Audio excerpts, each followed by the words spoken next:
पुणे पुन्हा एकदा हादरलाय। पर्वती पायथ्याजवळील एक धक्कादायक घटना समोर आली आहे। 70 वर्षीय आजोबानं सख्या 9 वर्षांच्या नातीवर अत्याचाराचा प्रयत्न केलाय।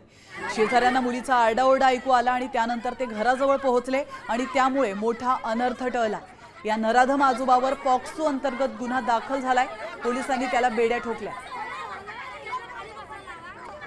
तो जो व्यक्ती आहे त्याने स्वतःची जी नात आहे म्हणजे त्याच्या मुलीची मुलगी वय वर्ष 9 वर्ष तिला आपल्या खोलीमध्ये बोलवलं आणि तिच्याशी अतिप्रसंग करण्याचा जो प्रयत्न केला, परंतु शेजारी एक राहणारी जी महिला आहे तिला त्या बाळाचा रडण्याचा आवाज आला आणि तिने ताबडतोब त्याच्यामध्ये हस्तक्षेप केला।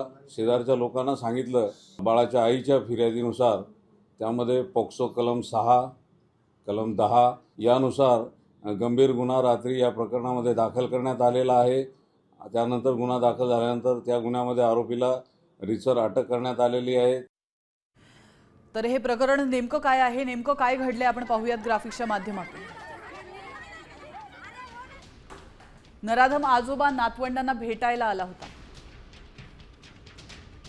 आरोपीने नातवाला पैसे देऊन खाऊ खाऊ नये असं सांगितलं। पीडित नात एकटी असताना अत्याचार करण्याचा त्याने प्रयत्न केला।